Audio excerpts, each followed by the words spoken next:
का मनी बाबू लगातार तू बताव इतना जल्दी तू भोजपुरी इंडस्ट्री में आके कैसे छा गेला। कॉमेडी पे कॉमेडी यूपी बिहार वाला तोरा बहुत चाहेला। बताओ कौन जादू कर देला हो बाबू।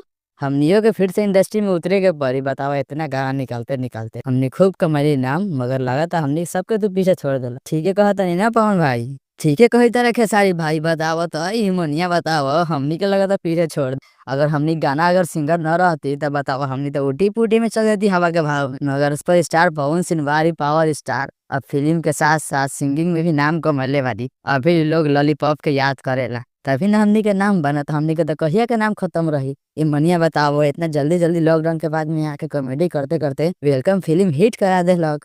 बताओ चला फिर से हमने एगो दूगो फिल्म निकाली धमाके वाला। ए पवन भाई ओ खेसारी भैया अब तोहनी के जमाना ना बा। अब हमनी बारी अब कलाकार भोजपुरी के और कॉमेडियन सुपरस्टार फिल्मी एक्टर सब हो गए बानी। पूछला मनी भाई से बताओ हमने कितना मेहनत कर ली और इतना कॉमेडी निकाली लोग के इतना एंटरटेन करनी। तब ना हमने आज इतना ऊपर आ गए। जहाँ जाई तरी बताओ सीतामढ़ी आरा बलिया बनारस जहाँ गई वहाँ स्वागत हुए और वेलकम फिल्म के हिट करा दिली हमनी। पवन भैया हाँ खेसारी भाई तो के का लगल हो हमने से कुछ ना कर पाए का कॉमेडियन रह जाए।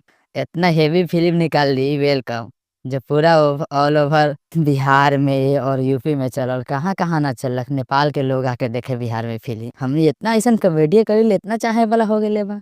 यूपी से लेके बिहार से लेके आरा से लेके पटना से लेके बलिया बनारस सब जाने लग रहा है।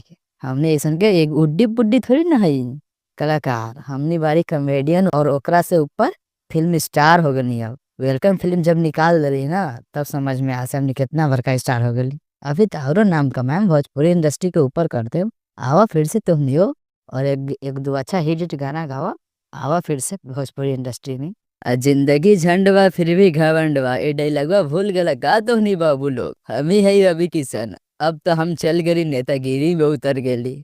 ऐसे तो नहीं कुछ ना बुझाता ना तो हम तो ऐसा ऐसा हिट फिल्म दिले बारी ना। कौन सा इंडस्ट्री में हम काम ना कर ली। हिंदी से लेके साउथ से लेके भोजपुरी से लेके अब तो हम बारी एक कलाकार हो गए बानी। काहे जब कलाकारी कर ली और एक्टर रहनी और हीरो रहनी तब हमारा एक रॉफ चलत रहल। कैसन कैसन विलेन के रोल हम निभाइली भोजपुरी इंडस्ट्री से लेके और साउथ इंडस्ट्री तक। भोजपुरी इंडस्ट्री में हम कितना फिल्म हिट दिले बानी।